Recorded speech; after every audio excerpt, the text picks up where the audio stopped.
Queridos hermanos, hermanas, buenos días, buenas tardes o buenas noches, según sea el lugar que nos estén sintonizando en este canal al cual hemos llamado 100 lecciones para aprender a predicar.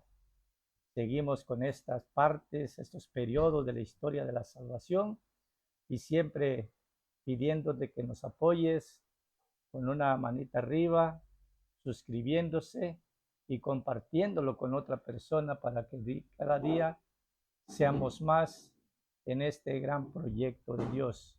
Tú ya eres parte de este gran proyecto. Ayúdanos entonces a difundirlo. Vamos a entrar entonces en esta otra etapa, la cual vamos a tomar tres, tres pequeños periodos, pequeños en el tiempo que lo vamos a compartir, pero largo en el periodo que se vivió. Primeramente vamos a hablar sobre el cisma dentro del judaísmo.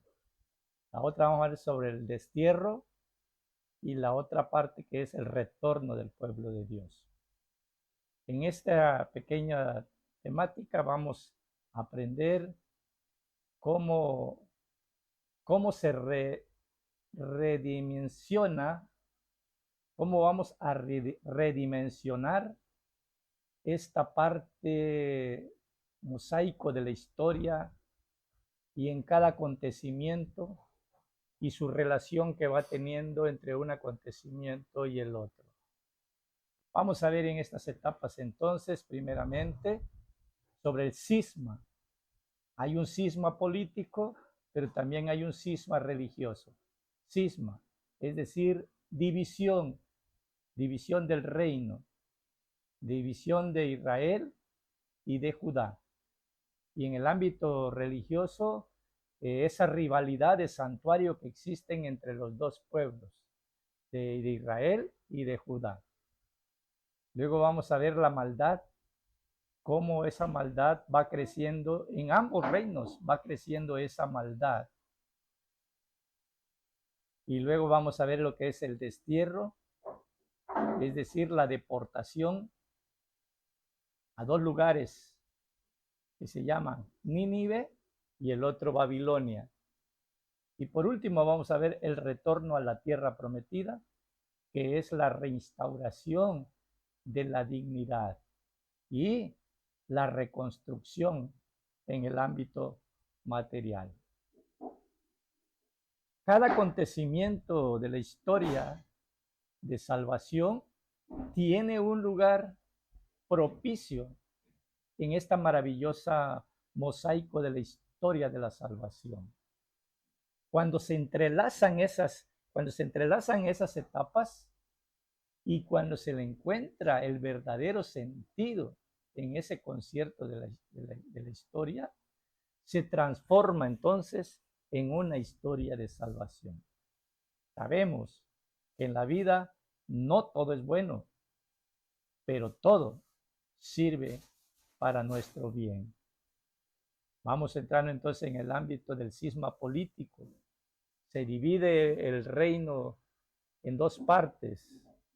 El reino de Israel al lado norte y Judá en el lado sur. A partir de la muerte de Salomón, allá por el año 931 antes de Cristo, se divide ese reino de David que lo había permanecido unido durante su reinado. Su hijo ya no puede mantener esa unidad y se divide. En el lado norte queda Israel con el rey Jeroboam y se quedan las 10 tribus al lado norte, 10 tribus rebeldes. Ellos forman el reino del norte y su capital es Samaria o Samaria. Y en el lado sur queda Judá con el rey Roboam, hijo de Absalón. Él nada más se queda con dos tribus que queda y su capital es Jerusalén. Y entonces a partir de ahí empiezan unas continuas guerras fratricidas entre los dos reinos. Pudieron verlo esto en Segunda de Crónica, en los capítulos del 10 al 12. En el cisma religioso, hay dos santuarios que se vuelven rivales en ambos reinos. La división política, después de la división política, viene la división religiosa. Es decir, en el lado norte, Israel se queda en el monte Sión, perdón, en Israel se erigen dos santuarios, en Dan y en Betel, para que los israelitas no subieran a Jerusalén. Ahí ya hacen dos santuarios, contrario al de Jerusalén. En el monte Ebal de Samaria, repite con la supremacía del monte Sión en Jerusalén. Los samaritanos entonces reducen la Biblia en solo 5 libros, al cual le llamaban la Torá. En la Torá basaban toda su fe religiosa, ¿no? En el Torá, 5 libros: Génesis, Éxodo, Levítico, Número y Deuteronomio. Entonces, en base a eso, la maldad va creciendo en ambos reinos. En el reino del norte sobresalen los pecados de injusticia social, pero también la idolatría. Ahí lo vemos constantemente en el libro de Amós, en el capítulo 3, versículo del 9 al 15. Y en el reino del sur sobresalen los pecados religiosos, es decir, un culto vacío, una falsa piedad y un tomar el templo como un amuleto. Ya no era un lugar de encuentro, sino más un amuleto de salvación.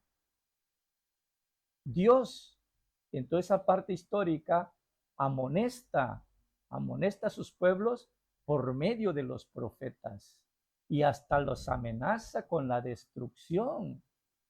Pero el pueblo no cree en esos avisos proféticos.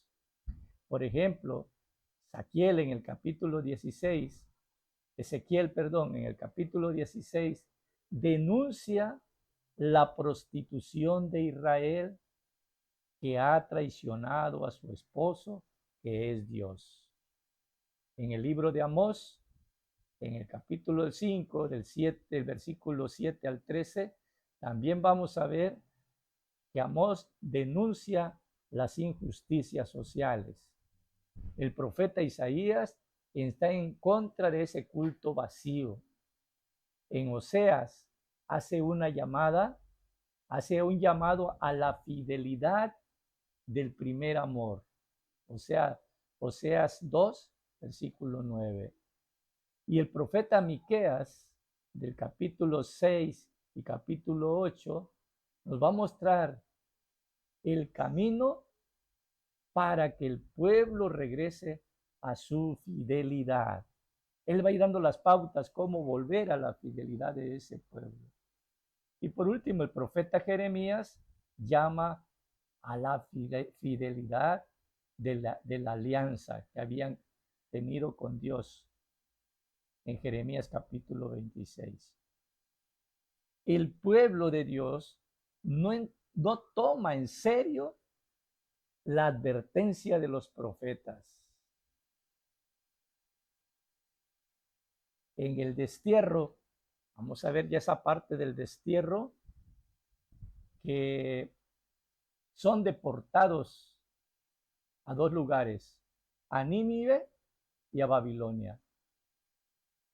El reino del norte, se le llama Israel, donde quedan las 10 tribus. Todo Israel son sometidos y son deportados a Nínive. Allí vive su edad de oro, con riqueza, pero con reyes malvados, sobresaliendo el rey Ahaz y a su esposa Jezabel. ¿Cómo no acordarnos de esa historia? Donde ellos quieren quitarle la tierra a un personaje y este personaje no quiere venderlos y entonces les inventan algo de tal manera que muera apedreado por el mismo pueblo. Es así como se hacen dueños de ese terreno que ellos lo querían. Se siente en ese periodo del rey Ahaz y su esposa Jezabel, se siente la autosuficiencia, se sienten poderosos y se sienten invencibles. Como el pueblo no entiende, Dios recurre al último medio disponible para corregirlo, que va a ser el doloroso proceso del destierro a esa ciudad. En el año 721 antes de Cristo, sorpresivamente aparece el imperio asirio. Sargón II invade el reino del norte, destruye a Samaria, destruye a sus habitantes y los lleva a deportación a Nínive, a vivir como esclavos. Eso lo pudiéramos ver en Segunda de Reyes, capítulo 17, versículos 5 al 23. Por otra parte, el reino del sur, el reino de Judá, ellos son deportados a Babilonia. Continúa con la misma dinastía, pero no aprende la lección del reino del norte. Toman el templo como un amuleto que los protegerá incondicionalmente, porque suponen ellos que la morada de Dios es indestructible. Jeremías capítulo 7, versículo del 4 y 10. Entonces, en el año 587 antes de Cristo, resurge el imperio babilónico, invade a Judá, encabezado por Nabucodonosor. Él, con su ejército, destruye a Jerusalén, demuele el templo y lo deporta a todos sus habitantes junto a los ríos de Babilonia. Ahí lo podemos encontrar en Segunda de Reyes, capítulo 24, Segunda de Crónicas, capítulo 36, el Salmo 137. El pueblo entonces lo pierde todo. Primero, pierde su identidad. Empiezan a surgir los matrimonios mixtos. En el ámbito de la religión, es destruido sus templos. La tierra se les es arrebatada, que representaba la promesa de Dios. Yo les daré una tierra que emana leche y miel, fue la promesa que Dios les hizo. Todo eso. También desaparece el arca de la alianza, que era un símbolo muy fuerte de la alianza que había contraído con Dios mismo. Pero fue la fe, fue la autoestima del pueblo lo que sufrió más prejuicios. El dolor y el sufrimiento no son las últimas palabras de Dios. En el exilio se comienza algo nuevo.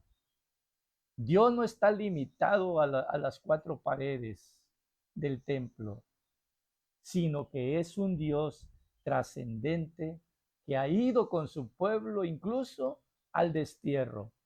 Eso lo manifiesta claramente el profeta Ezequiel.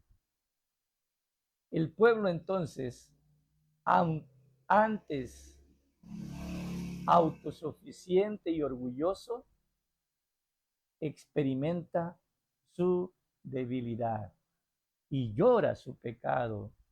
Lo encontramos en diferentes salmos. Los profetas del exilio, por otra parte, aparecen esos profetas que surgen, que nacen ya en el exilio y que son profetas que están alimentando constantemente la esperanza de ese pueblo. Ahí aparece el segundo Isaías, profeta de la consolación, profeta de la esperanza. El segundo Isaías lo encontramos a partir del capítulo 40 al 55. Aparece también este profeta del exilio, Ezequiel. Ezequiel anuncia un nuevo corazón y un espíritu nuevo. Desde el capítulo 36 al capítulo 37, Ezequiel va a estar anunciando ese corazón nuevo, ese espíritu nuevo para retornar nuevamente al encuentro con Dios. Luego encontramos al profeta Jeremías, que vislumbra una nueva alianza. A partir de este profeta Jeremías, nacen las sinagogas para meditar la palabra, porque se perdió todo: identidad, tierra, templo, pero lo que no se pudo perder es la palabra de Dios. Los reinos pasan y los conquistadores mueren. Solo la palabra de Dios permanece para siempre. ¿Cuáles eran las ventajas del destierro? Primero es que en el destierro, viviendo ahí ese lugar de sufrimientos, pero de esperanza, es donde ellos toman la decisión de volver nuevamente al encuentro con Dios. Segunda ventaja es que a partir de ahí empiezan a tomar en serio a los profetas. Y tercera es que en ese destierro descubren una nueva noción de Dios. Vamos con la última parte, que es el retorno a la tierra prometida. Restauración de la dignidad y la reconstrucción integral. El pueblo desterrado junto a los ríos de Babilonia llora con nostalgia por Jerusalén. El destierro no es para sufrir por sufrir, sino para no morir. Es ahí donde se encuentra más a Dios. Ahí en donde se encuentra más a Dios, ¿en la comunidad o en la soledad? Bueno, eso diríamos que depende de la etapa de la historia que estemos pasando, dependiendo de la historia de salvación, pero ciertamente las dos son necesarias en la vida. El imperio persa, en el imperio persa, restauración y reconstrucción, surge el imperio persa con Ciro el Grande, que él es el que viene y destruye a Babilonia allá en el 539 a.C. Ciro el Grande destruye a Babilonia, toma Babilonia, que era el pueblo que oprimía al pueblo de Dios. Allá en el 538 a.C., Ciro expide un decreto que le permite el retorno de los exiliados, que retornen a su tierra y que reconstruyan a Jerusalén. Eso lo encontramos en Segunda de Crónica, capítulo 36, versículo del 22 al 23. También lo encontramos en el libro de Esdras, en el capítulo 1. Encontramos esa reconstrucción, esos mandatos, esa historia tan bonita del libro de Esdras y de Nehemías, que tienen que regresar a sus pueblos a reconstruirlos. Encabezados por Zorobabel. Zorobabel es el que encabeza el primer regreso, el primer contingente que son repatriados nuevamente. ¿Cómo se va ese pueblo cuando los llevan al cautiverio? Tristes. ¿Y cómo regresan? Tristes y llorando. ¿Y cómo regresan? Felices y cantando. dice el libro de Salmos, ¿verdad? Bueno, en la reedificación de la ciudad y su muralla, cada uno coopera con una parte, porque la obra es de todos. El hacerlo por ellos mismos restituye la autoestima erosionada por la deportación. Se trata entonces de un retorno al primer amor, un retorno a la fidelidad, un retorno a la alianza, un retorno al cumplimiento de la misión del pueblo elegido. No basta la reconstrucción material, no basta el progreso económico, es mucho más importante la restauración, el restituir la dignidad profanada, la recuperación interior y psicológica. ¿Cuáles fueron las estrategias de la reconstrucción? Gracias a la palabra se restaura la identidad del pueblo y nace el judaísmo. En Nehemías capítulo 8 lo podemos encontrar. Lo primero que hacen entonces es la de restaurar el culto a Dios. El libro de Esdras. Toda verdad, reconstrucción, toda verdadera reconstrucción comienza dándole su lugar a Dios. Se reedifica la ciudad con las mismas piedras de la Jerusalén destruida. Todo en la vida es reciclaje. Dios no cancela el dolor. Si tienes que pasar por algún dolor, tienes que pasar, pero lo recicla para una vida nueva. Los enemigos samaritanos ofrecen ayuda. El pueblo tiene la seguridad que lo pueden hacer por ellos mismos. Por eso no lo aceptan de sus enemigos. Saben que ellos mismos pueden restaurar. Entonces los samaritanos se burlan y atacan.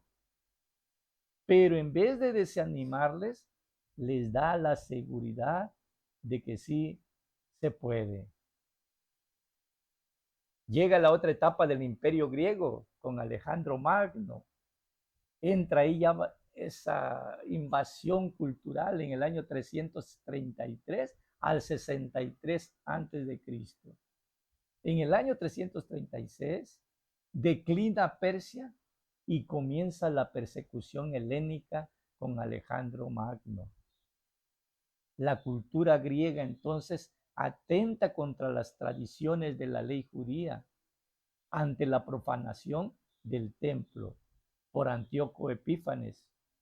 Y es ahí donde surgen los valientes y la lucha aguerrida que dan los macabeos. Siempre aparecen enemigos que tratan de apagar la luz de nuestra vocación y de nuestra misión. Concluyamos. La historia de la salvación es nuestra propia historia de la salvación. El secreto para redimir nuestro doloroso pasado no es olvidado, ni menos rechazarlo, esa parte que nos toca vivir, sino encontrarle todo lo positivo que surge de ese proceso que has vivido o que estés viviendo en este momento. El ayer no se puede cambiar, pero sí se puede sacarle provecho de los momentos difíciles y lacerantes. Los profetas, conciencia de Israel, descubren estos beneficios, han sabido encontrarle sentido a su dolor, ha valido la pena. Siempre aparecen enemigos que tratan de apagar la luz de nuestra vocación y de nuestra misión. Dios reconstruye Jerusalén con las piedras de la ciudad destruida. Entonces, no olvidemos que la historia de la salvación es tu propia historia, que la historia de la salvación es mi propia historia, que la historia de la salvación es la historia de la iglesia actual que nos toca vivir. Quizás alguien quiera apagar esa luz en tu vida, pero que siempre vas a tener profetas que te anuncien el retorno a Dios. Terminamos entonces, hermanos, exhortándolos y invitándolos a que nos sigan sintonizando, nos sigan apoyando, suscribiéndose en este canal, compartiéndolo con otros, dándoles manita arriba para que cada día lleguen a más lugares. Hay un proyecto, decíamos que para septiembre de este año, hacer nuestro primer congreso de 100 lecciones para aprender a predicar. Esperamos pues que sigan adelante y que siga siendo parte de este gran proyecto. En el nombre del Padre, del Hijo y del Espíritu Santo. Amén. Que Dios los bendiga.